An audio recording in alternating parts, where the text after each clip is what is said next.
지극히 높은 곳에서는 하나님께 영광이요 땅에서는 하나님이 기뻐하신 사람들 중에 평화로다. 전능하신 하나님, 주님께서는 모든 사람의 마음과 소원을 다하시고 은밀한 것이라도 모르신 바 없사오니 이 시간 성령의 감화하심으로 우리 마음의 온갖 생각을 정결케 하셔 주님을 진심으로 사랑하고 주님의 거룩하신 이름을 공경하여 찬송케 하소서. 구원의 하나님께서는 우리에게 항상 기뻐하라고 말씀하셨나이다. 우리가 언제나 감사하는 마음으로 기도하고 간구하며 기쁨 안에서 오직 사랑으로 주님과 이웃을 섬기며 살게 하소서. 예수 그리스도의 이름으로 기도합니다. 사랑을 베푸신 하나님 아버지와 은총을 내리신 예수 그리스도와 일체를 이루시는 성령께서 이 자리에 계신 베른 한인교회 교우 여러분 모두에게 함께 하시기를 간절히 기원합니다. 오늘 교회력에 따라 교독한 시편 그리고 이사야서, 마태복음서의 말씀이 한 목소리로 이야기하는 주제는 잔치입니다. 시편 23편의 저자는 원수의 목전에서 원수를 무력하게 만들고 잔치를 베풀어 주시며 기름을 부어주시고 넘치도록 잔을 채워주시는 하나님의 선하심과 인자하심을 찬양합니다. 예언자 이사야는 시온으로 모든 민족을 부르시어 기름진 것들과 훌륭한 포도주 그리고 고기가 넘치는 풍성한 잔치를 베푸는 만군의 주님을 노래합니다. 한편 마태복음에서 주님은 황소와 살진 짐승의 고기로 풍성하게 준비된 혼인잔치에 관해 말씀하고 계십니다. 이 잔치를 주재하는 인물은 어느 임금입니다. 그는 아들을 위해 이 잔치를 준비한 후 미리 선별해 초대했던 하객을 부르는 장면입니다. 이러한 잔치라는 은유는 유대교 전통에서 흔히 다가올 새로운 시대, 즉 하나님의 통치가 이루어지는 종말론적 이상을 가리키는 데 사용되곤 했습니다. 이는 오늘 살펴본 시편과 이사야의 말씀에서도 공통적으로 드러나는 특징입니다. 시편이 그리는 잔치에서는 목자이신 주님이 책임지시는 푸른 풀밭 그리고 쉴만한 물가라는 전원적 이미지에 생명과 정의가 이루어지는 여호와의 집이라는 장소가 결합하고 있습니다. 여기에 사망의 권세와 원수의 위협이 설 자리는 결코 없습니다. 이사야는 이러한 전망을 한층 극적으로 전개합니다. 한때 이스라엘의 원수였던 민족들, 주님을 알지 못했던 민족들의 성읍은 폐허로 변합니다. 그들의 도성들은 주 하나님의 권능 앞에 완전히 굴복하여 다시는 일어설 수 없게 되었습니다. 그리고 하나님은 이제 그들의 경배를 받으십니다. 환난에 시달리는 빈궁한 이들이 주님께 피난할 때 포악한 침략자의 흉악함은 잠잠해집니다. 그들의 함성은 잦아듭니다. 그리고 예상치 못했던, 결코 기대하지 않았던 놀라운 일이 일어납니다. 한때 하나님을 대적했던 흉악한 민족들은 이제 하나님을 영화롭게 하는 민족으로 거듭납니다. 바로 그때 주님은 모든 민족을 주님의 성산 시온으로 부르시어 풍성한 음식이 넘쳐나는 기쁨 가득한 잔치를 베푸십니다. 그날에는 죽음도 슬픔도 수치도 영원히 사라지게 될 것이며 사람들은 하나님이 베푸신 구원에 기쁨과 감사함으로 찬양을 돌릴 것이라며 이사야는 노래하고 있습니다. 이처럼 유대인들의 전통이 하나님의 통치가 실현되는 새로운 시대에 대한 은유로 잔치를 곧잘 들곤 했기 때문에 예수님의 이 이야기, 즉 왕의 잔치 이야기를 듣고 있던 유대인들은 이를 곧바로 전통적인 은유에 비추어서 이해했을 것입니다. 우리가 지난주에 살펴본 포도원 이야기와 마찬가지입니다. 그러나 또한 포도원 이야기처럼 예수님은 여기서 이미 익숙한 이야기를 조금 다른 방식으로 다루고 계십니다. 복음서의 이야기를 조금 더 자세히 살펴보겠습니다. 잔치가 준비되었습니다. 왕은 미리 초대한 손님에게 종들을 보내 잔치에 오도록 청합니다. 그러나 성서는 초대된 사람들이 오기 싫어했다 이렇게 기록하고 있습니다. 오늘날의 문화에 비추어도 그렇지만 고대 지중해 사회에서 굉장히 관계가 중요한 이런 사회에서 오기로 약속한 후 오지 않는 이른바 노쇼 행위는 주인에 대한 매우 큰 결례이자 모욕으로 여겨졌습니다. 게다가 초대된 손님의 규모에 맞게 음식과 기타 행사들을 준비를 했기 때문에 주인에게는 이것이 굉장한 손해로 이어지는 일이기도 했습니다.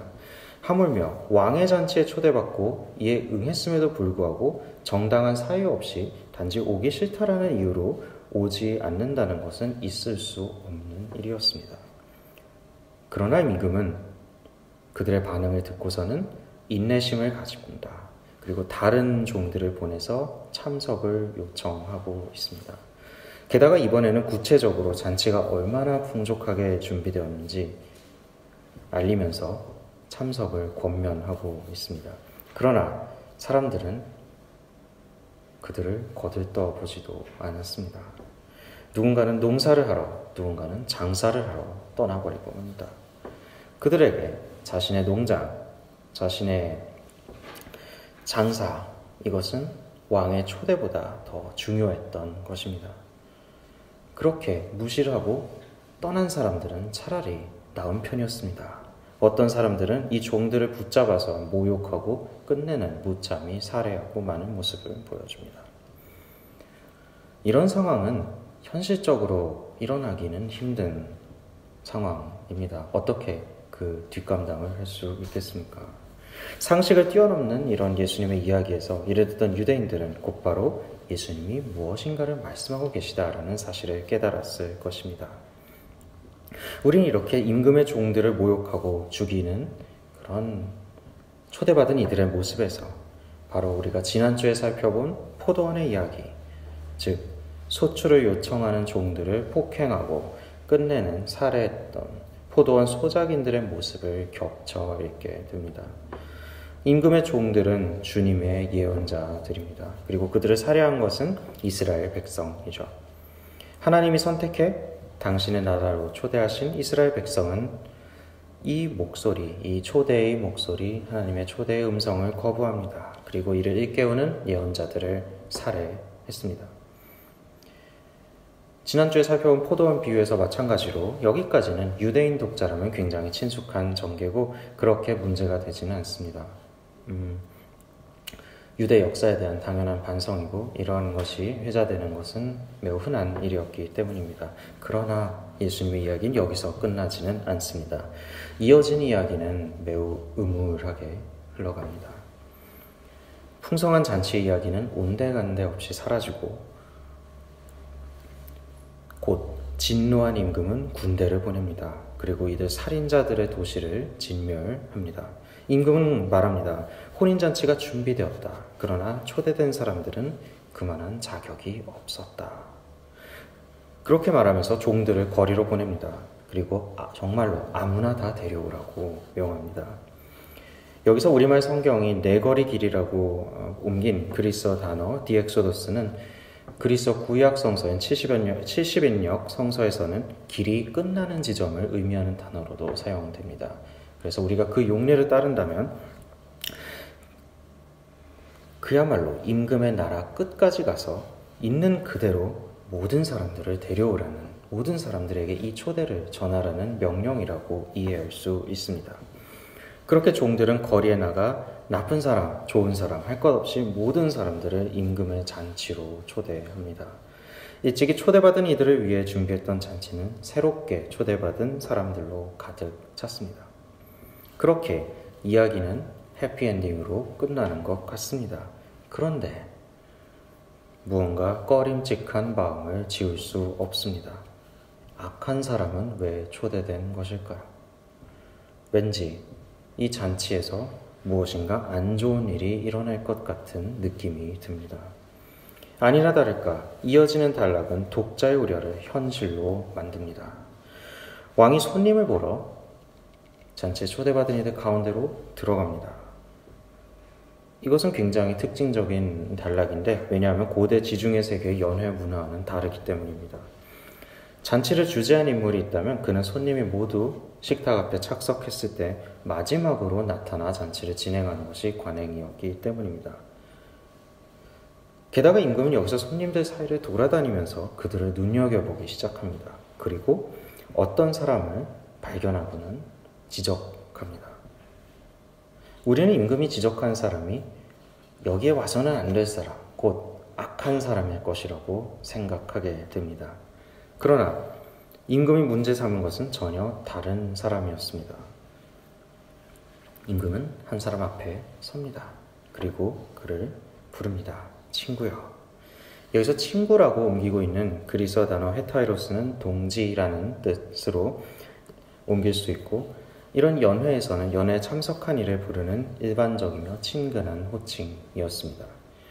그러나 이어지는 임금의 말과 행동은 그렇게 친근하지는 않습니다. 임금은 그가 예복을 입지 않은 것을 지적합니다. 그리고 태도를 바꿔서 갑자기 그를 죄인처럼 취급하기 시작하죠. 임금은 시종들에게 그를 묶어서 연회장 바깥 어두운 곳으로 내던지라고 명합니다. 그래서 그곳에서 슬피 울며 이를 갈게 될 것이다, 이렇게 저주를 내리고 있습니다. 그리고는 청함을 받은 자는 많지만 택함을 입은 자는 적다라는 의미심장한 표현으로 예수님의 비유는 끝나고 있습니다. 어두운 곳으로 내쫓겨서 그곳에서 슬피 울며 이를 갈 것이다. 이것은 마태복음이 도처에서 사용하고 있는 하나님으로부터 완전히 배척당하는 것을 의미하는 대단히 특징적인 표현이기도 합니다. 그리고 어느 고대 그리스도교 문헌은 이를 타락한 천사의 운명과 연결짓기도 합니다. 그런데 무엇인가 그의 운명이 억울해 보입니다.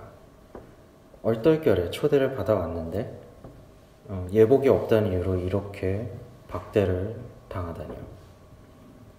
이 본문이 뭔가 비상식적인 진행을 보이고 있는 것은 사실입니다. 그러나 우리가 이 본문이 가진 독특함을 온전히 발견하려면 당대 잔치 문화를 먼저 전제하고 이 본문에 다가가야 할 것입니다. 잔치를 위해 입어야 하는 특별한 예복은 처음부터 없었습니다.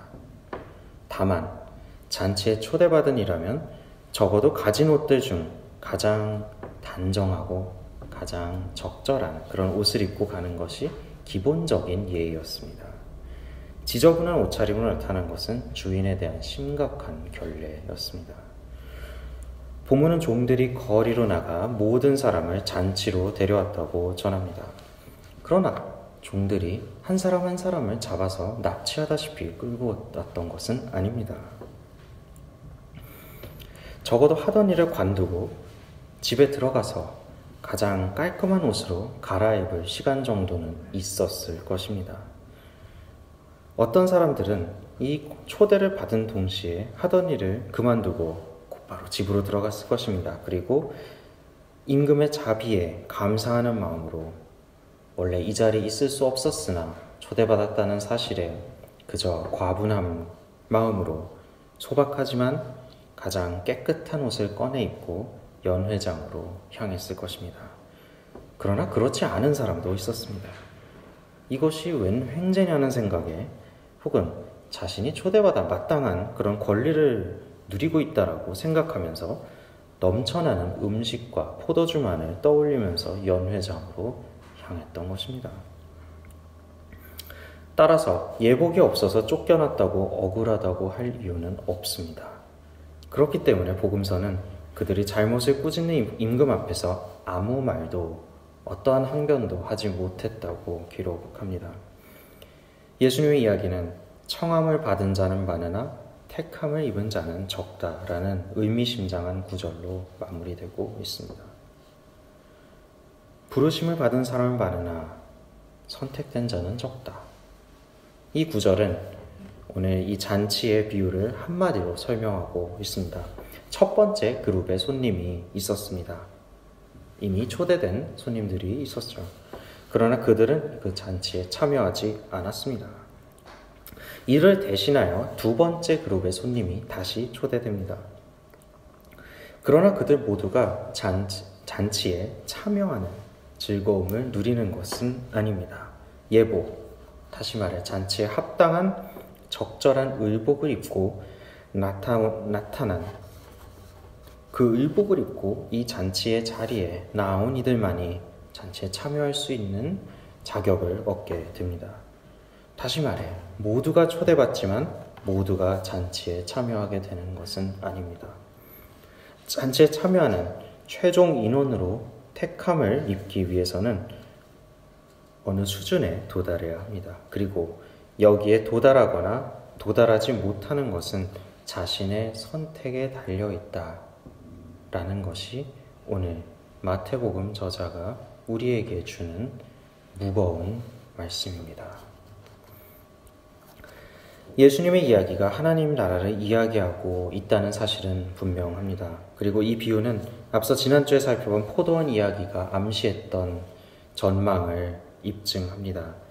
소출을 주인에게 돌려주지 않는 소작이는 새로운 민족으로 대체된다고 우리는 지난 시간에 읽었습니다.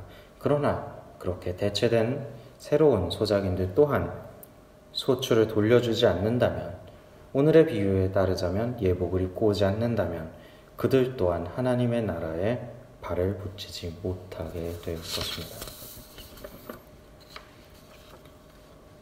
오늘 복음서 본문은 구체적인 역사적 정황이 반영되어 있는 것이 사실입니다. 대부분의 학자들은 이 진노해서 도시를 쑥대밭으로 만드는 임금의 이야기가 기원 후 70년 유대 전쟁 시기에 로마군이 예루살렘을 함락하여 철저히 파괴하고 그로 인해 성전이 폐허가 된 사건에 관한 충격을 회상하고 있다는 사실에 동의합니다. 성전의 파괴와 함께 종전의 유대의 지도층은 완전히 몰락하고 말았습니다. 그리고 유대 공동체의 세력 또한 크게 약화됩니다. 반면 새롭게 탄생한 교회, 그리스도의 교회는 이제 독자적인 공동체로 성장하기 시작합니다. 이 본문에는 그러한 역사적 정황과 성찰, 그리고 유대교를 계승한다는 교회의 사명과 명분이 반영되어 있습니다. 새롭게 잔치에 초대받아 모인 무리는 따라서 전통적으로 유대인과 이방인을 막론하여 구성된 새롭게 출발하는 교회를 상징하는 것으로 이해됩니다. 그러나 11절부터 14절까지 이어지는 이 이야기 전체는 이 비유가 특수한 시공간적 배경에 갇힌 그런 것이 아니라 보편적이고 철저히 현재적인 것이라는 사실을 분명히 보여주고 있습니다. 하나님의 부르심은 오늘도 바로 지금 이 자리에서도 계속되고 있기 때문입니다. 하나님은 모든 사람이 하나님의 나라 잔치에 참여하기를 바라시며 우리를 초대하십니다. 하나님은 결코 악인의 죽음을 바라지 않으시며 오히려 뉘우쳐 돌이키기를 바라신다고 성서는 말씀하고 있습니다. 그리고 오늘 마태복음은 임금이 선한 사람뿐 아니라 악한 사람까지 하나님 나라의 잔치로 초대했다는 사실을 분명히 언급하고 있습니다. 이렇듯 선한 사람과 악한 사람을 막론한 모든 사람이 돌이키고 뉘우쳐서 하나님 나라의 기쁨을 누리는 것이 바로 하나님의 뜻입니다. 우리 모두는 그러한 목적으로 부르심을 입은 존재입니다. 그런 부르심에 응답하는 것은 하나님의 나라의 잔치에 참여하는 첫 번째 걸음입니다. 어떤 사람들은 자신의 밭일과 장사일이 더 중요하다고 생각하며 이 초대를 거부합니다. 세상의 일, 세상의 가치가 하나님 나라의 잔치보다 더 중요하다고 생각한 이에게 하나님 나라의 잔치로 오라는 초대의 음성은 들리지 않습니다. 그러나 하나님 나라의 잔치를 소망하며 이 부르심에 응답한 사람이라면 다음으로 필요한 것은 합당한 예복입니다. 부르심에 대한 기본적인 예의를 갖추는 것입니다.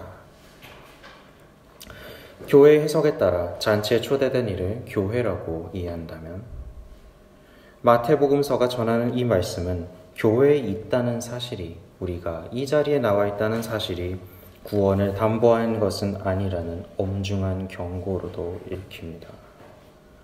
포도원의 이야기와 겹치는 이야기입니다. 소출을 보내지 않는 소작이는 주인의 종을 그리고 주인의 아들을 살해한 것과 관계없이 하나님의 나라를 빼앗깁니다. 마찬가지로 잔치에 초대받았다고 하더라도, 그리고 세상의 일보다 잔치가 더 중요하다는 사실을 알면서 잔치에 참석하였다고 하더라도 잔치에 걸맞은 예복을 입고 오지 않았다면 잔치에 참여할 자격을 박탈당할 것임을 오늘 복음서 말씀은 분명히 전하고 있습니다. 예복을 입어야 한다는 사실은 우리의 신앙이 반드시 드러나야 한다는 사실을 보여줍니다. 하나님의 모든 사람이 구원받기를 바라십니다. 그리고 하나님 나라로 값없이 부르십니다. 그러나 그 부르심을 진지하게 받아들이지 않고 말로만 그리스도를 따른다고, 말로만 그리스도를 믿는다고 주장하는 사람은 하나님 나라의 잔치에 합당하지 않은 사람이라는 것을 오늘 복음서 말씀은 분명히 강조하고 있습니다. 이미 마태복음 7장에서 주님은 나를 보고 주여 주여 하는 자마다 다 천국에 들어갈 것이 아니요 다만 하늘에 계신 내 아버지의 뜻대로 행하는 자야라 들어가리라 라고 말씀하신 바 있습니다. 이 예복은 결코 화려해야 하는 것은 아닙니다. 우리는 앞서 잔치의 예복이란 따로 없으며 다만 잔치를 위해 자신이 가진 것들 중 가장 깨끗하고 정갈한 옷을 입을 필요가 있었다는 사실을 살펴본 바 있습니다. 오늘 복음서 말씀에서 임금은 예복이 있는지 없는지를 점검했습니다. 그러나 예복이 화려하지 않다고는 결코 지적하지 않았습니다. 부유한 사람이라면 여러 벌의 옷이 그래서 있다면 당연히 값비싼 옷, 자기가 가진 굉장히 사치스러운 옷을 입고 연회장에 참석할 수도 있었겠습니다. 하지만 가난해서 옷가지가 거의 없는 사람이라면 그저 자신이 가진 것들 중에서 가장 좋은 것을 입을 수는 있는 것입니다. 이 예복은 초대에 감사하며 이를 진정성 있게 받아들이는 사람이라면 누구나 준비할 수 있는 것입니다. 그렇다면 우리는 어떻게 예복을 준비해야 할까요? 오늘 봉독한 서신서 말씀은 우리가 준비할 예복이 어떤 것인지 알려주고 있습니다. 그것은 먼저 기쁨이 넘치는 삶입니다. 하나님 나라의 잔치에 참여한다는 기쁨에서 이 예복의 첫 단추는 시작됩니다. 바로 그 기쁨에서 관용이 나옵니다. 바로 그 기쁨에서 너그러움이 나오는 것입니다. 이 너그러움이란 다시 말해 겸손함입니다. 스스로를 기꺼이 낮추는 삶입니다. 그리스도인의 겸손함은 결코 비굴함이 아닙니다. 낮은 자존감에서 나오는 그런 것이 아닙니다. 오히려 하나님 나라의 잔치에 초대되었고 그 잔치에 참여하러 나아간다는 그 기쁨에서 나오는 너그러움이 그리스도인의 겸손함입니다. 두 번째는 감사하는 삶입니다. 아무것도 염려하지 말고 오직 감사하라고 바울은 말합니다. 우리는 때로 감사를 잊고 살아가게 됩니다. 그 이유는 우리의 세상적인 요구가 충족되지 않았기 때문입니다. 이 세상이 주는 것에 불필요하게 집착하는 데서 슬픔이 나옵니다. 그러나 우리는 하나님 나라로 기뻐하기에 세상에서 때로 우리가 원하는 바가 이루어지지 않더라도 하나님께 감사할 수 있는 것입니다. 그리고 우리에게 필요한 것은 하나님께서 제공해 주신다는 것을 언제나 신뢰하며 살아가는 것이 그리스도인의 모습입니다. 그래서 오늘 추수감사절로 모였을 때 우리는 바로 그러한 감사의 마음을 기억합니다. 세 번째는 무엇이든지 참된 것과 고상한 것, 옳은 것, 순결한 것, 사랑스러운 것, 영예로운 것과 덕스럽고 칭찬할 만한 것을 생각하고 실천하는 삶입니다. 여기서 바울은 무엇이든 이라는 표현을 사용하고 있습니다. 즉 여기에 제한된 정답이 있는 것은 아닙니다. 그렇기에 바울은 자신에게서 배운 것과 받은 것과 듣고 본 것들을 실천하라고 말합니다. 이것은 자신의 판단이 늘 옳았고 자기는 잘 살았고 자신이 했던 언행과 행동에 한 점 부끄러움이 없다라는 그런 자랑이 아닙니다. 초대교회의 탁월한 학자이자 스승이었던 교부 요한 크리소스토모스는 이 본문을 주석하면서 그리스도인의 삶은 언제나 주어진 맥락 안에서 치열하게 고심하고 이를 실천에 옮겨야 하는 역동적이고 생동감 있는 것임을 강조했습니다. 그렇기에 자신에게서 배우고 받고 듣고 본 것들을 실천하라는 바울의 권면은 바로 바울 자신이 살았던 그 치열함과 간절함을 간직하라는 권면입니다. 바로 그때 그리스도인은 하나님 나라의 잔치가 주는 평화를 누리는 삶, 하나님 안에 서는 삶으로 택함을 입습니다. 사랑을 베른 한인교회 교우 여러분, 우리 모두는 하나님 나라의 잔치로 초대받은 존재들입니다.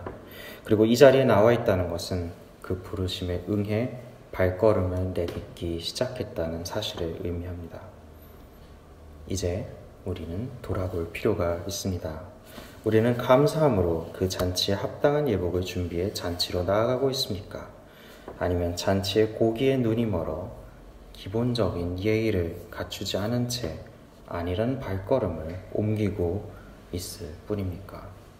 주님께서는 말씀하셨습니다. 청함을 받은 자는 많되 택함을 입은 자는 적다. 함께 묵상기도 드리시겠습니다.